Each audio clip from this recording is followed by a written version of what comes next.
This is the Bahamas Tonight, Northern Edition.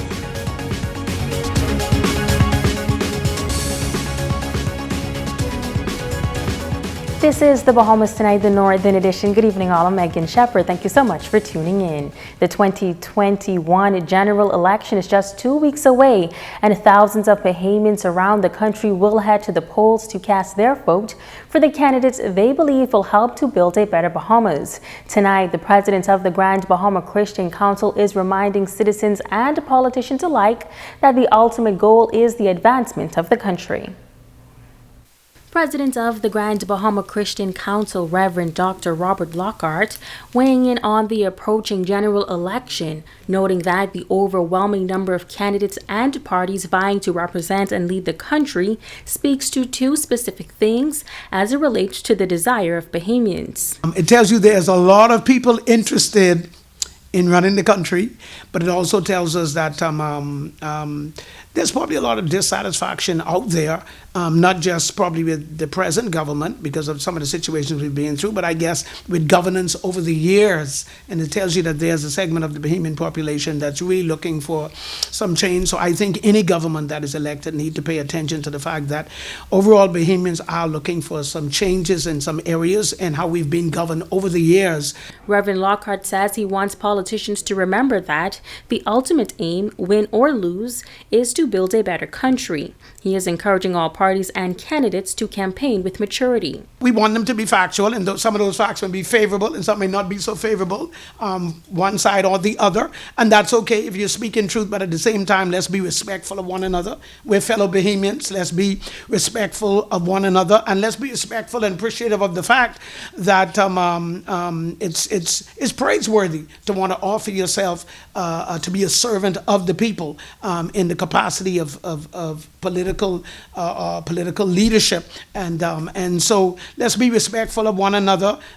We know that the political game is probably played a certain way, but let's follow the guidelines. Let's be respectful of one another and realize that when it's all over, depending on who wins or who loses, we still have to come together.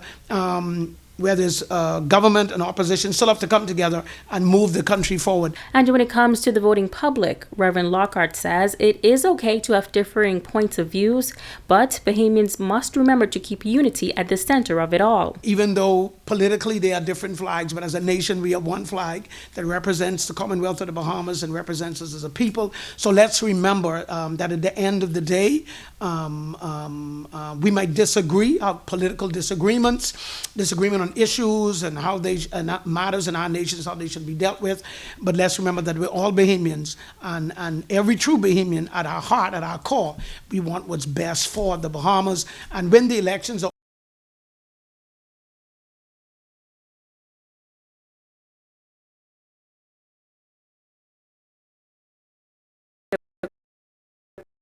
actively in prayer as the general election approaches.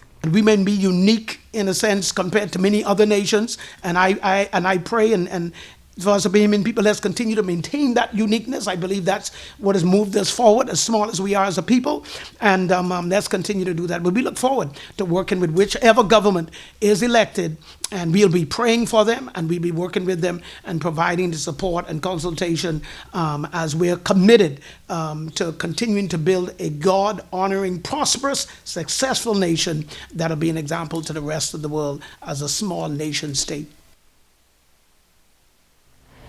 The government of the Bahamas and Carnival Corporation signing a heads of agreement back in September 2019 for a $100 million cruise port in Sharp Rock, East Grand Bahama. And although there is still no official word yet on when construction will begin on the project, discussions have been progressing. Well, tonight, the president of the Grand Bahama Chamber of Commerce says the business community is hoping that this project and others will come on stream soon to revive the island's struggling economy. Jamila Mizik reports. President of the Grand Bahama Chamber of Commerce, Greg LaRota, says, given what has happened to the cruise industry due to the global pandemic, it is understandable that the Carnival Cruise Port project, earmarked for East Grand Bahama, has been delayed.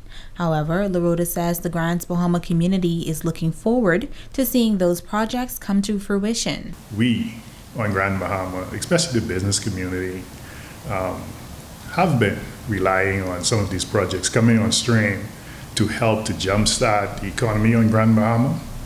I feel like some, if not all of those projects that were named, coming online is necessary for us to see a turnaround in the economy on Grand Bahama. And so we look forward to seeing actually some groundbreaking on a lot of these projects. And I think that will start to move us in the right direction. Lorota says there are still a lot of challenges, even from a global standpoint, that are causing the Grand Bahama economy to be what it is now, and he says some of these issues still need to be addressed. It's not going to be all of a sudden this magic bullet where once COVID is under control, the economy will take off. There's still going to be a lot of work that has to be done, especially specifically on Grand Bahama.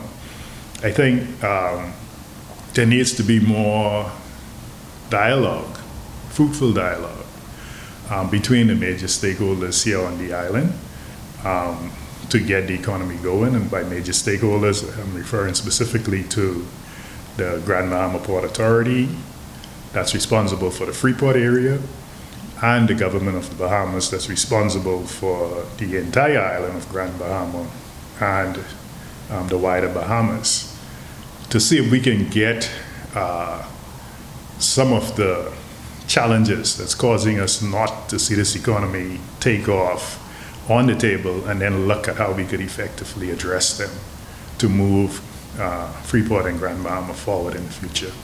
The Chamber President notes that he would like to see more results when it comes to business and investments on Grand Bahama Island, and he admits that it is a collective effort. I'm not saying by any stretch that the port has the responsibility by themselves to do things to get our economy jump started.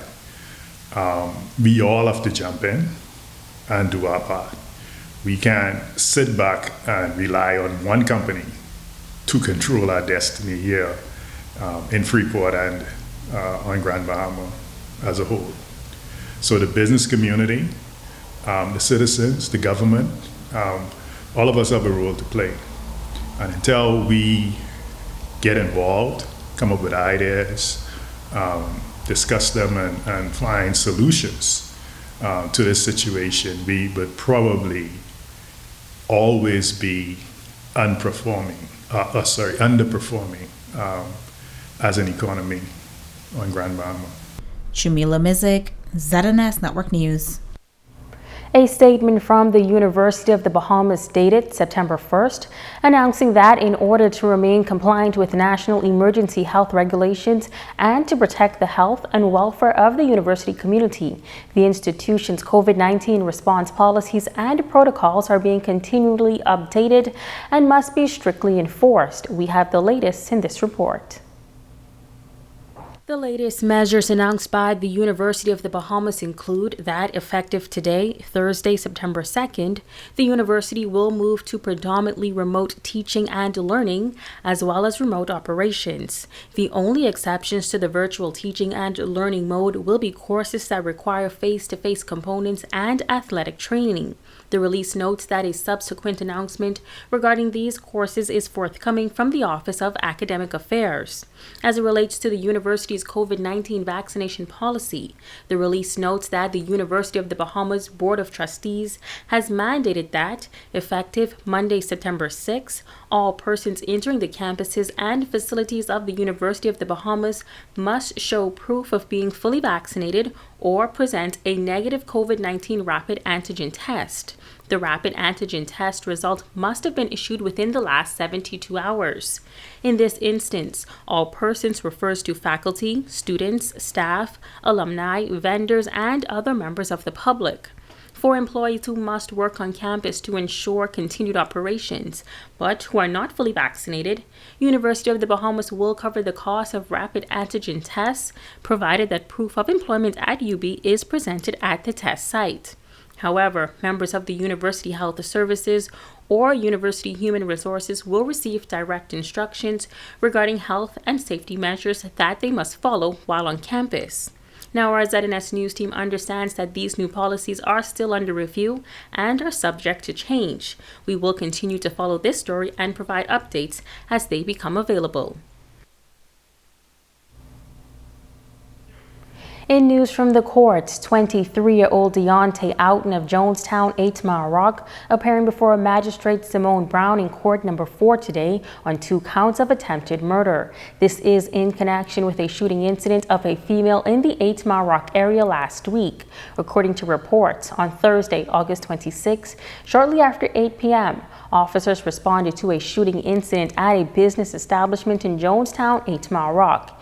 Initial investigations revealed that a male and a female were at a business establishment when the male got into a verbal altercation with another man whom he knew.